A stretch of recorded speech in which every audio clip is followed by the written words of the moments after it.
A heavy steel door marked "Authorized Personnel Only" stood just 20 feet away, yet the distance felt like miles. Sirens wailed faintly in the distance, but the real danger was standing right on the cracked pavement of the courthouse parking lot. 2 patrol officers, hands resting casually on their holstered weapons, blocked the path of a woman who held the fate of thousands in her hands every single day. She wasn't a trespasser. She was the highest-ranking official in the building. What followed was a brutal, astonishing display of arrogance that cost 2 men their badges, their pensions, and their freedom.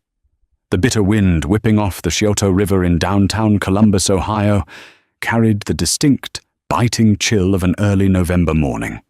At 6:15 a.m., the sprawling concrete plaza of the Franklin County Courthouse was practically deserted.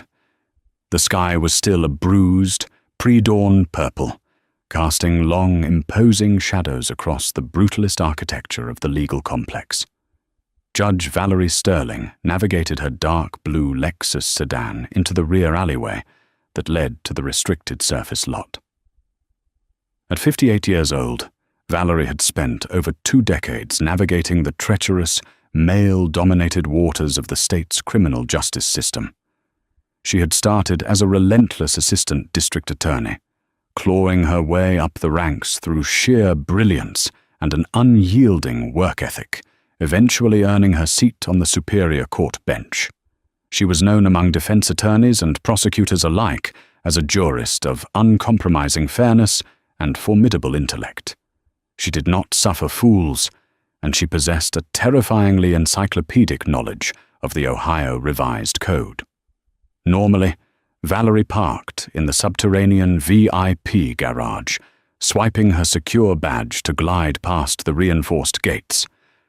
But this morning, a power failure in the lower levels had forced the courthouse security team to redirect the judges to the secured, fenced-in surface lot. Valerie parked her car, killed the engine, and took a deep breath. It was going to be a grueling day. She was presiding over a high-profile racketeering trial involving a local organized crime syndicate, and the media circus had already begun to pitch its tents on the front lawn of the courthouse. She stepped out of the Lexus, wrapping her tailored, charcoal-gray trench coat tighter around her shoulders against the biting wind.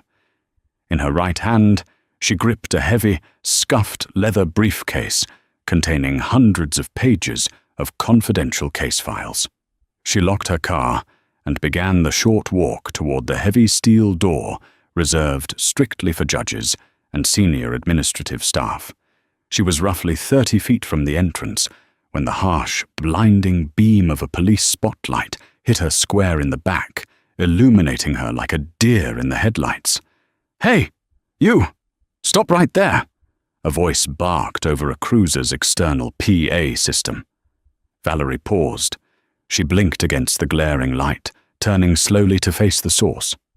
A black-and-white Columbus Police Department cruiser had jumped the curb of the alleyway, its tires screeching slightly as it angled to block the pedestrian path.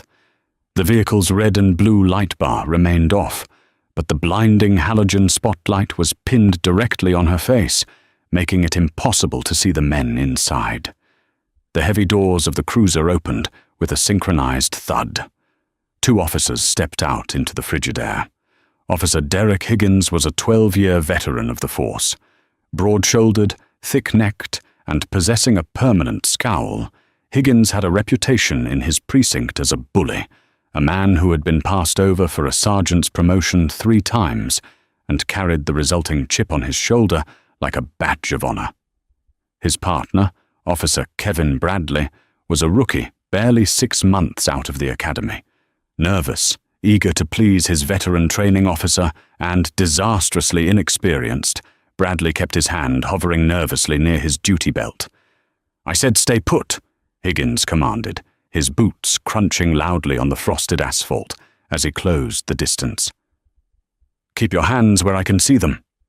Valerie stood perfectly still, her posture entirely relaxed, projecting the same icy calm she used to control chaotic courtrooms. "Good morning, officers," she said, her voice resonant and steady, easily cutting through the wind. "Can I help you?" Higgins stopped about 10 feet away, sizing her up. He saw a black woman in a trench coat, standing in a restricted area of the courthouse before dawn. Despite the obvious quality of her clothing and the expensive leather of her briefcase, his preconditioned biases immediately categorized her as a threat, or at the very least, someone who didn't belong. "What are you doing back here?"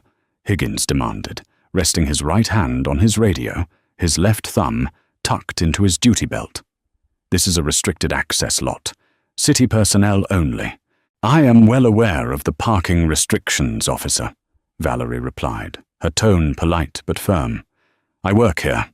I am heading inside to my chambers." Higgins let out a short, cynical bark of laughter. He turned his head slightly to glance at Bradley, who had taken up a flanking position to the right. "You hear that, Kev? She works here, in her chambers."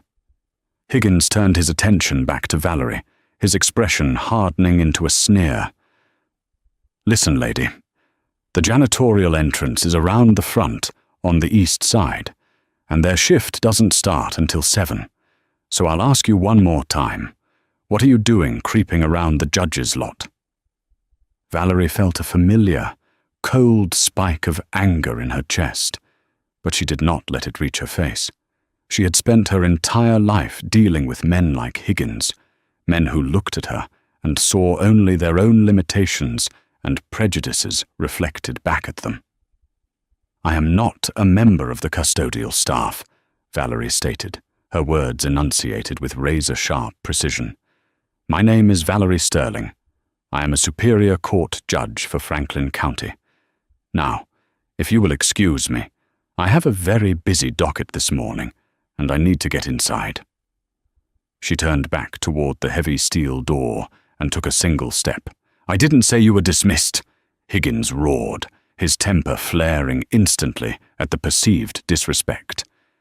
In 3 quick strides, he closed the gap between them. Before Valerie could react, Higgins grabbed her roughly by the left shoulder of her trench coat, yanking her backward with enough force to make her stumble. The heavy leather briefcase slipped from her grasp, hitting the pavement with a loud smack. Case files and legal briefs spilled out onto the frosty ground. "Do not touch me," Valerie said, her voice dropping an octave, radiating a sudden, intense authority that caused the rookie, Bradley, to visibly flinch. She locked eyes with Higgins, her gaze piercing. "Remove your hand from my coat immediately." Higgins's face flushed a mottled, angry red. He was not used to being spoken to with such absolute defiance, especially not by someone he had already mentally diminished. "You are trespassing on restricted city property, you're defying a lawful order, and you are resisting an officer." Higgins spat, his grip tightening on her shoulder. "Bradley, get her against the car!" The situation deteriorated with terrifying speed. Officer Bradley rushed forward, his youthful face pale and tight with anxiety. Following his training officer's command, he grabbed Valerie's right arm. Together, the 2 grown men forced the 58-year-old woman toward the hood of their police cruiser. "This is an unlawful detainment," Valerie warned, her voice devoid of panic, but laced with absolute, chilling certainty. "You have no probable cause, no reasonable, articulable suspicion of a crime, and you are violating my Fourth Amendment rights. I strongly advise you to stop and ask for my identification." "Shut your mouth!" Higgins barked, slamming her roughly against the cold steel of the cruiser's hood. The impact knocked the wind out of her briefly, jarring her ribs. "You don't tell me how to do my job, lady. You want to play lawyer? You can do it from a holding cell." Hector, an elderly groundskeeper, arriving early for his shift, emerged from a nearby side alley pushing a salt spreader. He froze, his eyes widening in absolute horror, as he watched 2 Columbus police officers roughing up Judge Sterling, a woman who had always made it a point to greet him by name every single morning. Hector opened his mouth to shout, to tell them who they were assaulting, but Higgins shot him a lethal glare over his shoulder. "Keep walking, pal. Official police business," Higgins yelled. Hector, terrified of losing his pension or catching a charge himself, quickly backed into the shadows, though he pulled out his cell phone to record from the safety of the brick alcove. "Spread your legs," Higgins ordered Valerie, kicking the inside of her ankle roughly with the toe of his heavy boot to force her stance wider.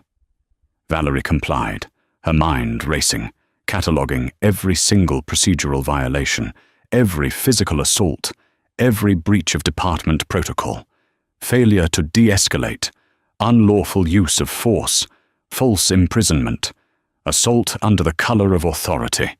The charges were stacking up in her mind like bricks in a wall. She felt the humiliating pat-down of Higgins's hands running down the sides of her coat, searching for weapons. "Where is your ID?" Bradley asked, his voice shaking slightly. The rookie was beginning to realize that the woman they had pinned against the car did not sound, act, or carry herself like a vagrant or a trespasser. Her vocabulary, her total lack of fear, and her chilling calmness were entirely anomalous. "My state-issued judicial identification card is in my wallet," Valerie replied, her cheek pressed against the freezing metal of the cruiser's hood. "My wallet is in the interior left breast pocket of my trench coat. The one your partner is currently trying to rip off my shoulders." Higgins scoffed. He reached clumsily into her interior pocket, pulling out a sleek, ox-blood leather wallet. He flipped it open. Inside was her Ohio driver's license, a few credit cards, and, prominently displayed behind a clear plastic window, her gold Superior Court judge's badge and secure proximity ID card. Higgins stared at it for a long, agonizing moment. The ambient light from the street lamps illuminated the gold seal of the state of Ohio. It illuminated the words, "Judge Valerie Sterling." For a fraction of a second, doubt flickered in Higgins's eyes, but the toxic cocktail of his own arrogance, his stubborn refusal to be proven wrong, and his deep-seated prejudices overrode his common sense. He had already gone too far. If he backed down now and admitted he had assaulted a sitting judge, his career was over anyway. His mind desperately scrambled for an out, a rationalization to save his own skin. "Fake!" Higgins declared loudly, snapping the wallet shut and tossing it onto the windshield of the cruiser. Bradley stared at him, aghast. "Derek, that looked real. The hologram—" "I said it's a fake, Kevin," Higgins snapped, his voice shrill with defensive panic. "Anybody can buy a prop badge online. These sovereign citizen types do it all the time. She's got a stolen identity, and she's trying to infiltrate a secure judicial building. That makes her a high-level security threat." "Officer Higgins," Valerie said calmly, reading the nameplate on his chest. "You are engaging in willful ignorance to cover up an assault. I am Judge Valerie Sterling. If you run my name through leads, or if you simply look at the license plate of the Lexus parked 10 feet away, you will see that it is registered to me at an unlisted address reserved for judicial officers. You are destroying your life right now. I am giving you one final opportunity to remove your hands from me." Instead of backing down, Higgins was entirely consumed by the perceived challenge to his authority. He unclipped the heavy metal handcuffs from his belt. "Hands behind your back," Higgins growled. Valerie did not resist. She knew the law. Resisting an unlawful arrest physically on the street was a battle you always lost. The courtroom was where you won the war. She brought her wrists behind her back. Click, click. The ratcheting sound of the heavy steel cuffs closing around her wrists echoed loudly in the quiet, frozen morning air. Higgins squeezed the cuffs tightly, a punitive measure known as giving them the bracelets, ensuring the metal bit sharply into Valerie's skin, pinching the nerves in her wrists. "You have the right to remain silent," Higgins began to recite, a triumphant smirk returning to his face as he turned her around to face him. "Anything you say can and will be used against you in a court of law." Valerie stared dead into his eyes, her expression as unreadable and hard as granite. She didn't blink. She let him finish the entire Miranda warning, standing there in the cold, handcuffed outside the very building where she was supposed to preside over a major trial in less than 3 hours. "Do you understand these rights as I have read them to you?" Higgins finished, breathing heavily, clearly enjoying the power trip. "I understand them far better than you do, officer," Valerie replied evenly. "Now put me in the back of your vehicle." The interior of Squad Car 42 smelled overwhelmingly of cheap pine air freshener, stale sweat, and spilled black coffee. Valerie was shoved roughly into the cramped rear seat, the hard plastic molding digging painfully into her back.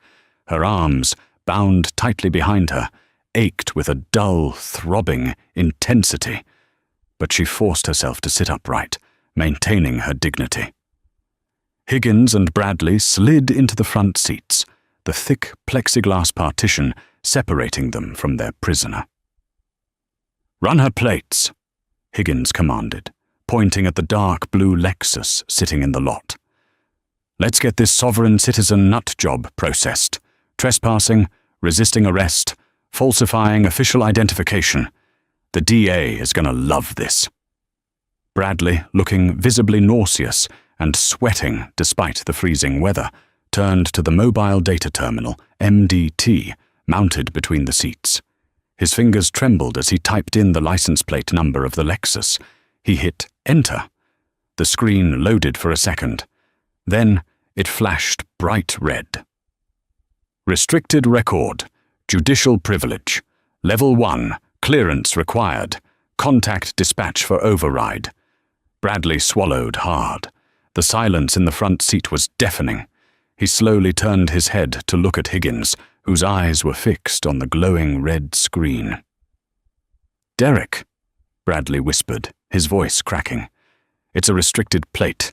Only high-ranking government officials and judges get those blocks in the system." "Derek, I think she's telling the truth." Higgins's jaw tightened until the muscles threatened to snap. The reality of the situation was beginning to batter against the thick walls of his ego. But he was in too deep. Admitting fault now meant admitting to false arrest, battery, and civil rights violations. He needed her to be a fraud. He needed it. "It's a glitch," Higgins lied, his voice sounding hollow even to himself. "Or she hacked the DMV registry. Call dispatch. Tell them we have a Jane Doe refusing to identify properly." From the back seat, Valerie leaned forward slightly, her voice penetrating the small gaps in the plexiglass divider. "Under Section 2935.20 of the Ohio Revised Code, a person arrested or detained has the right to communicate with an attorney or another person of their choice immediately upon being detained," Valerie stated, her voice echoing with the exact cadence she used when delivering a verdict. "I am demanding my right to make one phone call. Now, if you deny me this, you are committing yet another actionable offense." Higgins whipped around to glare through the partition. He wanted to break her. He wanted to see her cry, to beg, to admit she was a nobody. If he let her make a call and she called a random crazy relative, it would prove his point. It would validate his actions. "Fine," Higgins snarled. "You want to make a call? Let's make a call. Who do you want to call, Your Honor? The President? The Pope?" "I would like to call Arthur Pendleton," Valerie replied smoothly. Bradley dropped his hands from the keyboard. He looked like he was about to vomit. Arthur Pendleton was the chief of police for the city of Columbus.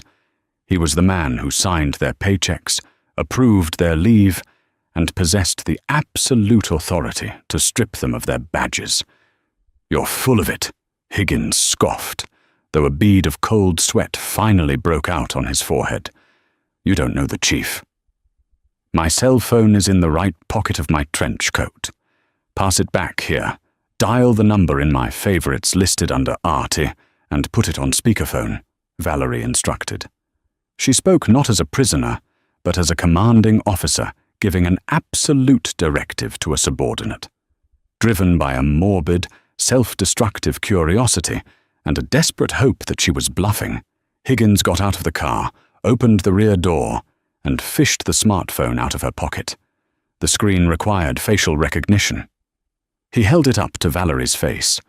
The phone unlocked instantly. Higgins navigated to the contacts. His thumb hovered over the name Artie, Chief Pendleton. Beside the name was a photo of Valerie and Chief Pendleton standing together at a charity gala, both smiling, holding champagne flutes. Higgins's stomach dropped into a bottomless abyss. The photo was real. The contact was real. His hand was shaking so badly he nearly dropped the phone. He pressed the call button, activated the speakerphone, and tossed the device onto the back seat next to Valerie before retreating to the front seat and slamming the door. The phone rang out through the speakers of the squad car. Ring. Ring.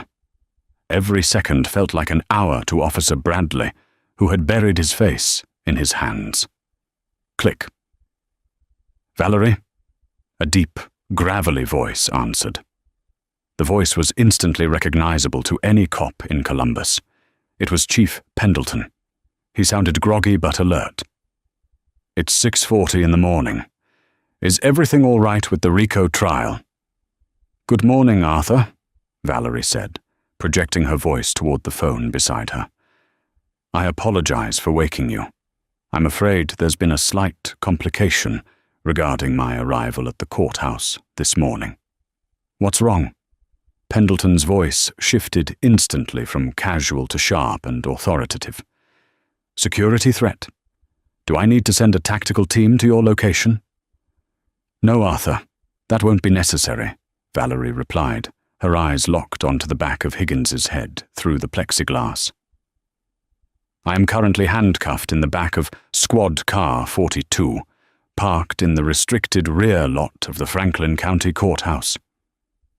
There was absolute silence on the line.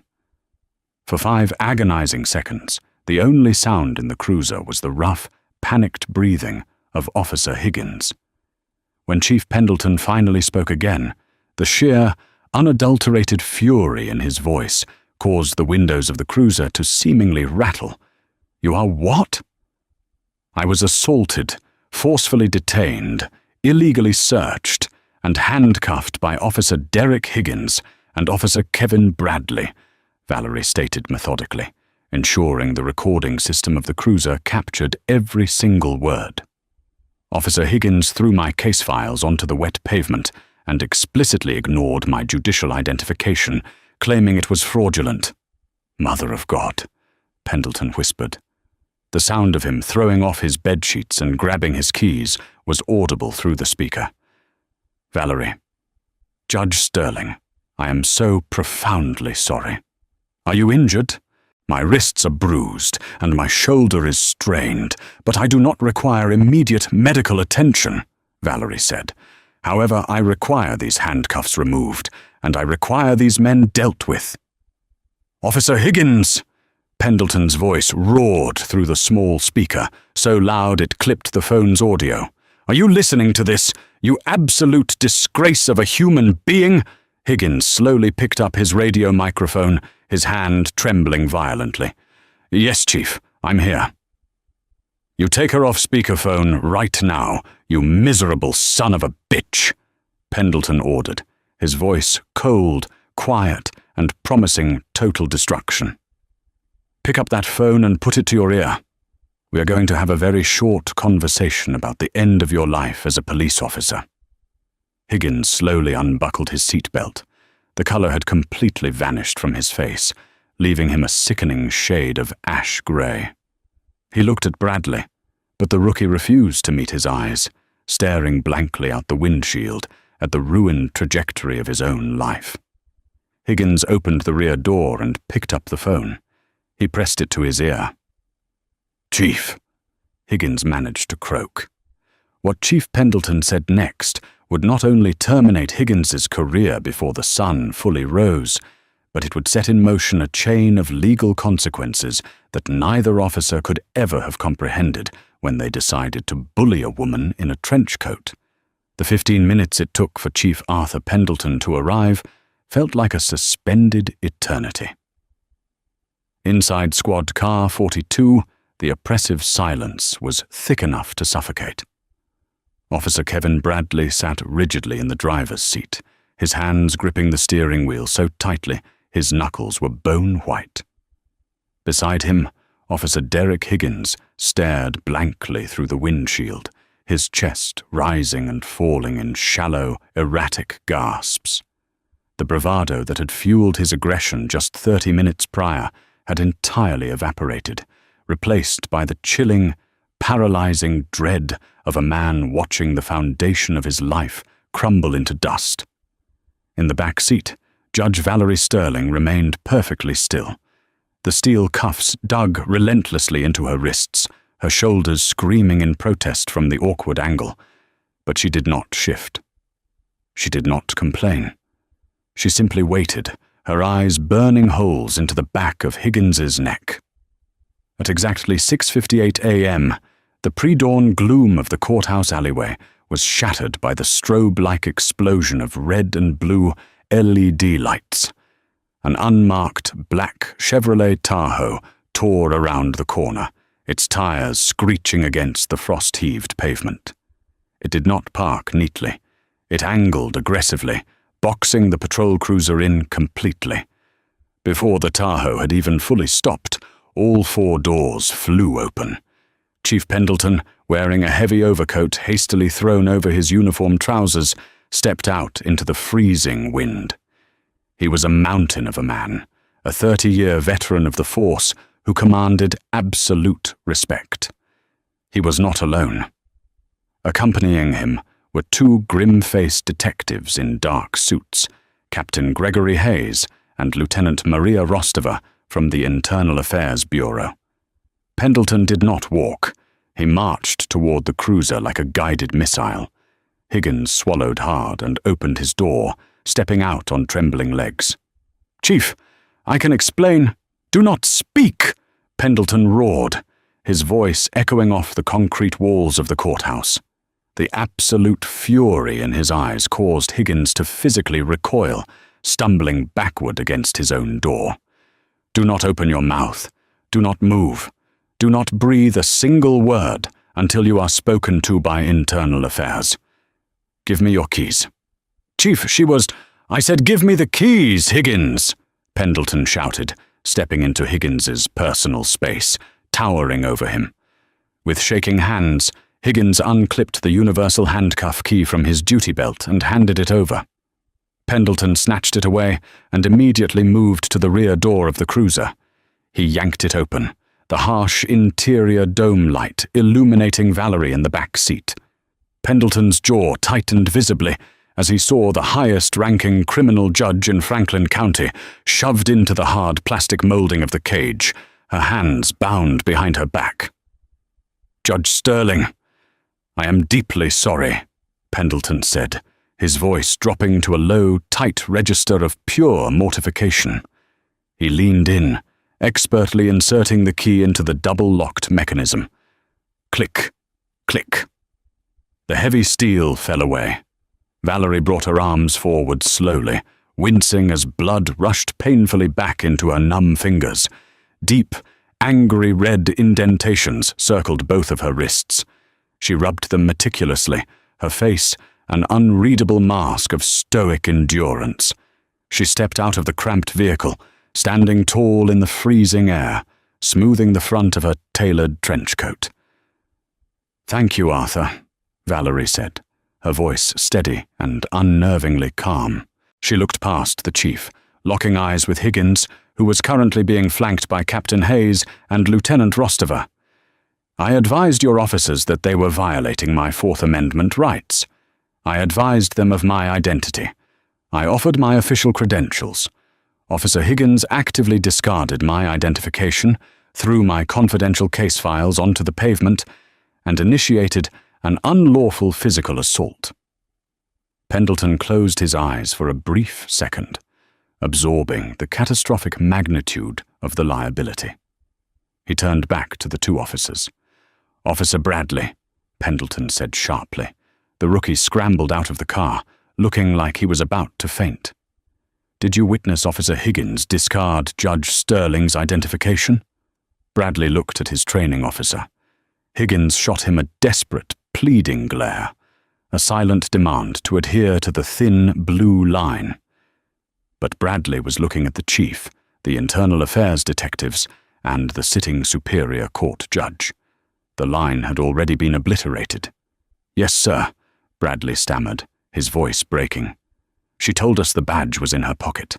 Officer Higgins took her wallet out, looked at her gold shield, called it a fake, and tossed it on the hood. Then he cuffed her." "You little rat," Higgins hissed, stepping toward Bradley. "Hey, step back," Captain Hayes barked, putting a heavy hand squarely in the center of Higgins's chest and shoving him backward.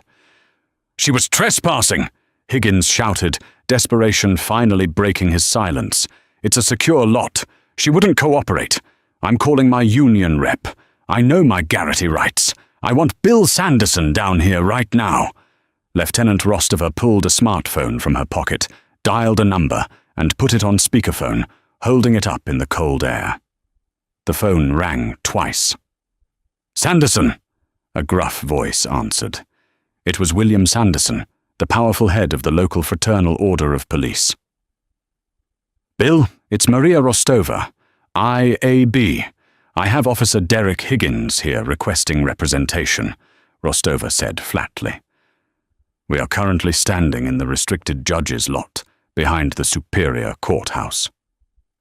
"All right, what's the charge?" Sanderson asked, sounding bored. "Use of force. Disrespect to a commanding officer. False arrest, unlawful detainment, assault under the color of authority, and official misconduct," Rostova listed. "He physically assaulted and handcuffed Judge Valerie Sterling on her way to chambers." The silence on the other end of the line was absolute. It stretched for 10 seconds. "Bill?" Rostova prompted. "I'm not sending a rep for that," Sanderson finally said, his voice completely devoid of its usual aggressive bluster.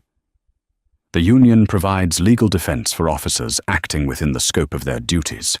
Willfully ignoring a superior court judge's gold shield and putting her in irons is so far outside the scope of duty, it's in another solar system. We are not touching this. Higgins is on his own." Click. The line went dead. The color drained entirely from Higgins's face. The safety net he had relied on for 12 years of bullying suspects, bending rules, and hiding behind the shield was gone. "Officer Higgins, Officer Bradley," Chief Pendleton said, his voice cold and precise. "You are hereby stripped of your police powers, effective immediately. Surrender your weapons, your badges, and your department-issued radios. You are being placed on unpaid administrative leave, pending a full criminal investigation." "Captain Hayes, read them their Miranda rights. They aren't going home. They're going to an interrogation room." The Franklin County Courthouse opened its heavy bronze doors to the public at 8 a.m. Inside, the building was a sprawling hive of activity. Lawyers adjusting their ties, clerks pushing heavy carts of dockets, and defendants sitting nervously on wooden benches. Up on the 5th floor, in the quiet, mahogany-paneled sanctuary of her chambers, Judge Valerie Sterling sat at her massive oak desk. Her clerk, a sharp-eyed young woman named Sarah Jenkins, placed a steaming cup of Earl Grey tea on a coaster next to the towering stack of RICO case files. The files had been carefully gathered from the frozen pavement by Chief Pendleton himself. Sarah's eyes flicked to Valerie's wrists, which were exposed as the judge pushed back her sleeves to type on her computer. The bruising had bloomed into an ugly, mottled purple. "Judge," Sarah said softly, hesitating. I heard a rumor downstairs about the rear lot. Do we need to request a continuance for the syndicate trial? I can call the district attorney and the defense counsel right now. No one would question it. Valerie looked up from her screen, her eyes sharp and clear. Absolutely not, Sarah. The men sitting in the holding cells waiting for this trial are accused of running a violent criminal enterprise. My personal inconvenience is not going to delay justice. We proceed at 9 o'clock sharp. But the wheels of a different kind of justice were already spinning wildly out of control across the street at the district attorney's office. District Attorney Robert Bob McIntyre was a political animal with a ruthless reputation for protecting convictions. When his phone rang at 7:30 a.m. with Chief Pendleton on the other end, explaining what had happened in the courthouse parking lot, McIntyre had nearly thrown his coffee mug through a window. The immediate crisis wasn't just the sheer stupidity of the assault, it was the legal fallout. Higgins was a 12-year veteran. He had been the arresting officer or primary witness in hundreds of criminal cases.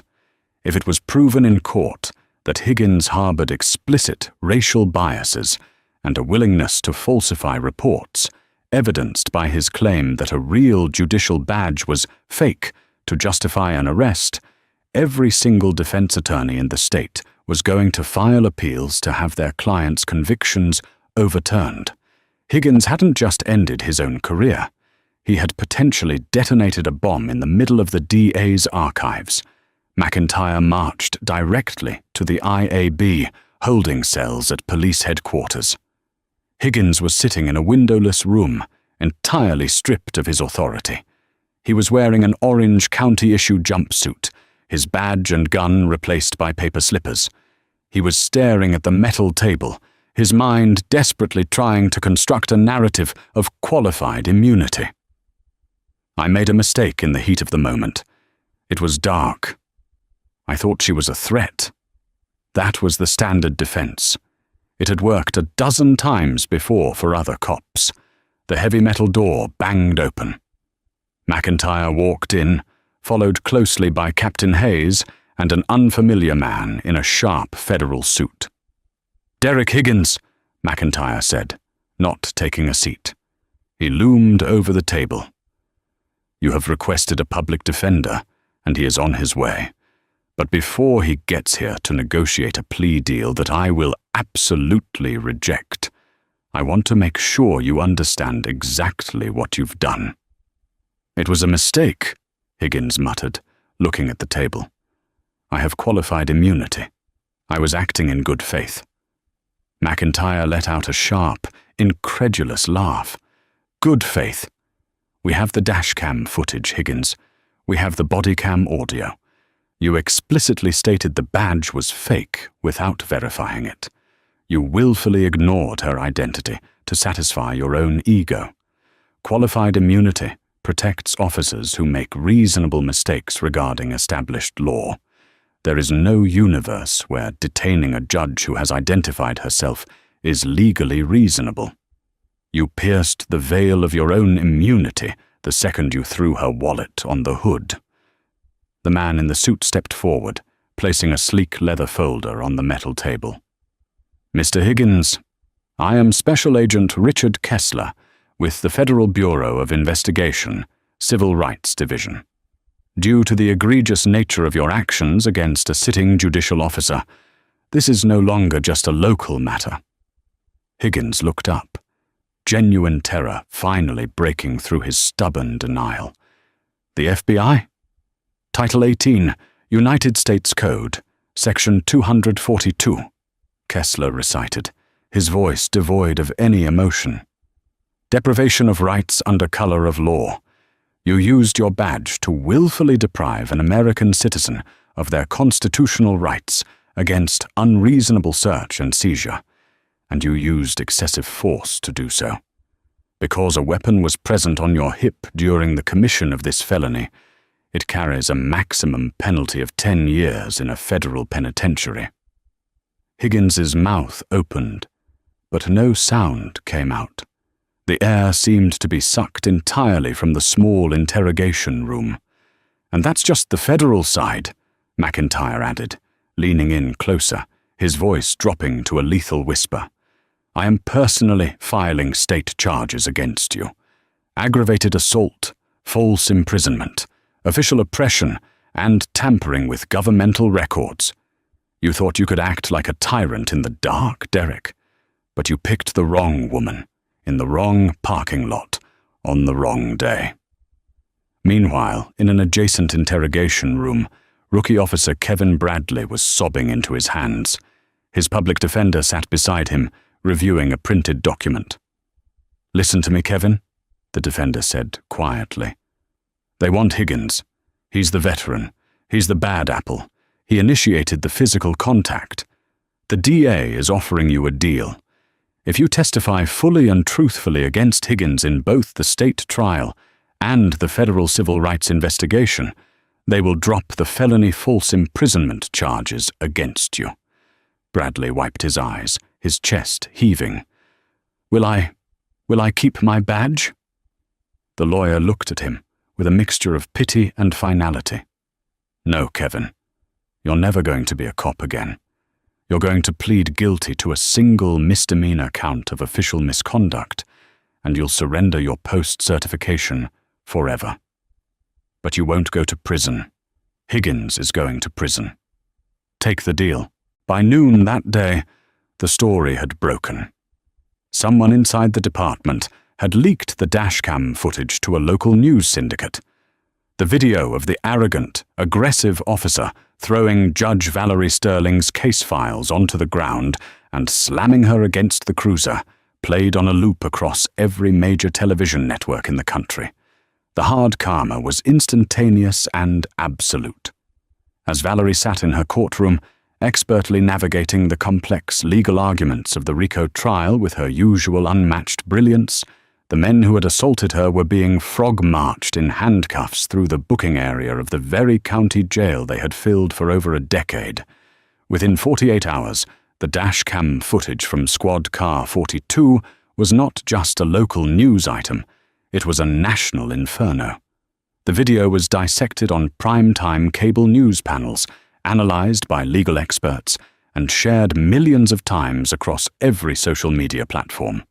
The sheer audacity of the act, two white police officers physically subduing and arresting a prominent black female judge in her own restricted parking lot, ignited a firestorm of public outrage.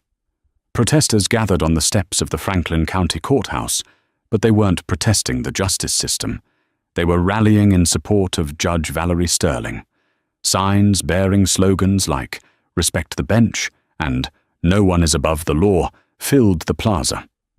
For Derek Higgins, sitting in a segregated cell at the county detention center, the nightmare was compounding by the hour. His initial bail had been set at $500,000. Under normal circumstances, a police union bondsman would have secured his release within an hour, but the Fraternal Order of Police had publicly washed their hands of him. William Sanderson, the union boss, issued a terse press release stating that the FOP vehemently condemns the actions depicted in the video, which do not reflect the values or training of the Columbus Police Department. Without the union, Higgins had to rely on his own assets. He called his wife, Brenda, begging her to leverage the equity in their suburban home to pay a commercial bondsman. Brenda did not answer the phone. Instead, on the morning of day 3, a process server arrived at the jail and handed Higgins a thick manila envelope. Inside were divorce papers, a request for a restraining order to protect their assets, and a notice that she had hired Harrison Gable, one of the most aggressive and expensive family law attorneys in Ohio. The public humiliation, combined with the absolute certainty of his impending incarceration and financial ruin, had broken their marriage overnight. Higgins was entirely, profoundly alone. But the most devastating blow was yet to come. The viral nature of the video reached the living room of a man named Elias Montgomery. 3 years prior, Elias, a young black architect, had been pulled over by Officer Higgins for a minor broken taillight infraction. The stop had escalated aggressively. Higgins had claimed to smell narcotics, searched Elias's vehicle without consent, and miraculously found a plastic baggie containing an illegal substance under the passenger seat. Elias had lost his architectural license, his job, and 18 months of his life to a state penitentiary, all while vehemently maintaining his innocence. Watching the broadcast, Elias saw the exact same arrogant smirk on Higgins's face, the same brutal dismissal of authority and truth. Elias immediately contacted a prominent civil rights attorney, a fierce litigator named Arthur Pendergast. Pendergast filed a massive federal lawsuit. But he didn't stop there. He subpoenaed the GPS tracking data of Squad Car 42 from the night of Elias's arrest, cross-referencing it with Higgins's body cam footage, which had conveniently malfunctioned during the search of Elias's car. Pendergast hired an independent forensic audio analyst who managed to recover a corrupted, buffered audio file from the camera's internal drive. The audio captured Higgins whispering to a former partner, "Just toss the baggie under the seat. We need the collar for the monthly quota." When D.A. McIntyre received the recovered audio from Pendergast, the structural integrity of the Columbus Police Department's archives completely collapsed. Higgins hadn't just made a terrible mistake with Judge Sterling. He was a systemic cancer. McIntyre held a televised press conference the following week. He looked grim, standing behind a podium, bristling with microphones. "Effective immediately," McIntyre announced, his voice echoing through the plaza. "My office is forming an independent conviction integrity unit. We are placing a stay on over 140 active cases where Derek Higgins was the primary arresting officer or key witness. Furthermore, we are initiating the process of vacating the convictions of 32 individuals, including Mr. Elias Montgomery, based on uncovered evidence of evidence tampering and perjury committed by former Officer Higgins." The fallout was apocalyptic for the disgraced cop. The state added 32 counts of perjury, evidence tampering, and official misconduct to his already staggering list of indictments. The federal government amended their civil rights charges, elevating the case from a single incident of deprivation of rights to a pattern and practice of constitutional violations. Higgins was no longer just facing a ruined career. He was looking at the rest of his natural life behind bars. 9 months later, the federal courtroom in downtown Columbus was packed to absolute capacity. The air was thick with anticipation. The mahogany benches were filled with journalists, legal scholars, and dozens of people whose lives had been derailed by Derek Higgins over his 12-year career. Elias Montgomery sat in the second row, wearing a sharp, custom-tailored suit, his architectural license newly restored. At the defense table sat Derek Higgins. The physical transformation was shocking. The broad-shouldered, intimidating bully had withered. He had lost 30 pounds in county lockup. His hair was thinning, his skin held a sickly, pallid grey hue, and his eyes were hollow, darting nervously around the room. He wore a faded, standard-issue, olive-drab jumpsuit, his wrists and ankles shackled with heavy chains. He had pled guilty. There was no other option. The mountain of evidence, the dash cam, the audio tapes, the testimony of rookie Kevin Bradley, who had taken his misdemeanor plea and was now working a quiet, anonymous job in warehouse logistics, made a trial practically suicidal. Today was the sentencing hearing. The presiding judge was the Honorable William Davies, a federal jurist known for his sharp intellect and zero tolerance for police corruption. "Before I pass sentence," Judge Davies announced, his deep voice commanding total silence in the vast room, "the court will hear a victim impact statement. The prosecution calls Judge Valerie Sterling." A murmur rippled through the gallery. The heavy wooden doors at the back of the courtroom opened, and Valerie Sterling walked down the center aisle. She was not wearing her judicial robes today. She wore a striking, immaculate crimson blazer over a black dress. Her posture was perfect, her chin held high.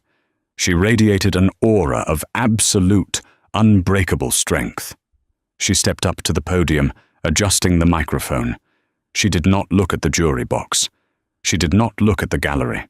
She turned her head and locked her piercing gaze directly onto Derek Higgins. Higgins physically flinched, dropping his eyes to the table. He couldn't look at her. "Mr. Higgins," Valerie began, her voice crisp, steady, and carrying effortlessly through the silent room. "Look at me." Higgins hesitated, his hands trembling in his lap. Slowly, agonizingly, he raised his head. "When you stopped me in the parking lot of my own courthouse," Valerie said, her tone devoid of anger, entirely clinical, "you didn't see a judge.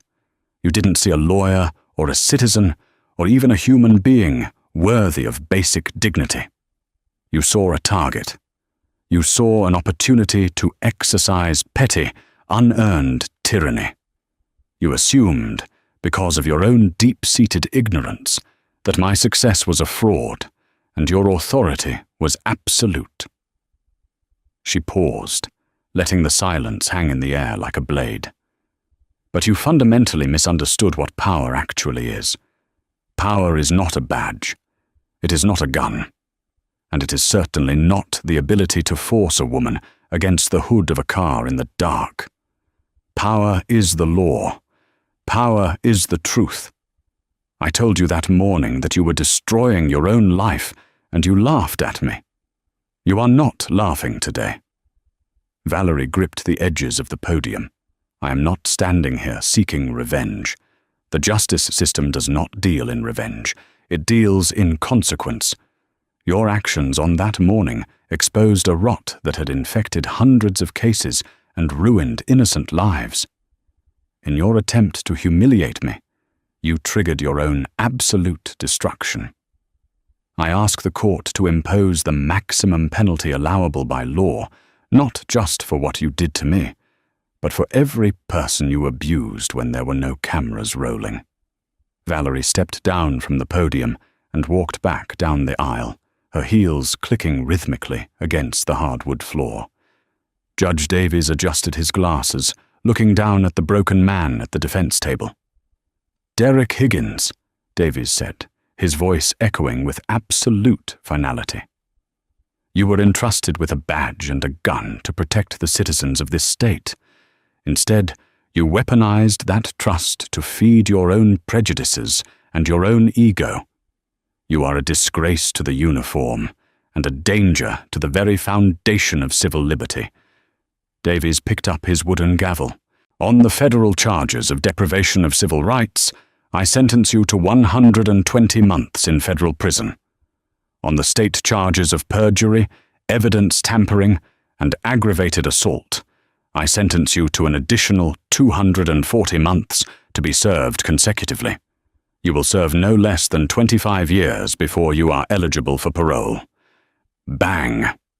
The sound of the gavel striking the sound block echoed like a gunshot.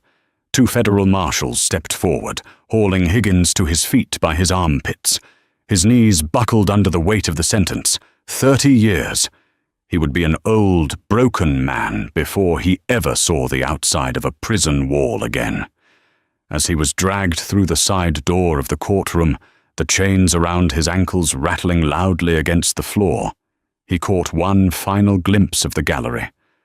No one was crying for him. No one was protesting. There was only the cold, hard, unyielding reality of karma, executed perfectly by the very system he had tried to subvert. Across the street, in the Franklin County Courthouse, Judge Valerie Sterling stepped into her chambers. She slipped her black robe over her shoulders, smoothed the fabric, and picked up her own gavel. The docket was full, the law was waiting, and there was work to be done.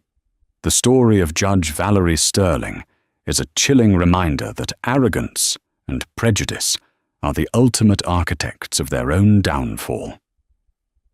Derek Higgins thought his badge was a shield that granted him absolute immunity to act as a tyrant in the shadows. He learned the hard way that true power doesn't come from intimidation. It comes from an unwavering commitment to the truth and the law. When karma finally arrived, it didn't just strip him of his career, it unraveled his entire life, brought justice to dozens of his past victims, and locked him away for decades. If this story of absolute, undeniable justice served cold gave you chills, make sure to hit that like button. Share this incredible real-life lesson with your friends to remind them that no one is above the law, and don't forget to subscribe for more dramatic, jaw-dropping stories where karma always gets the last word.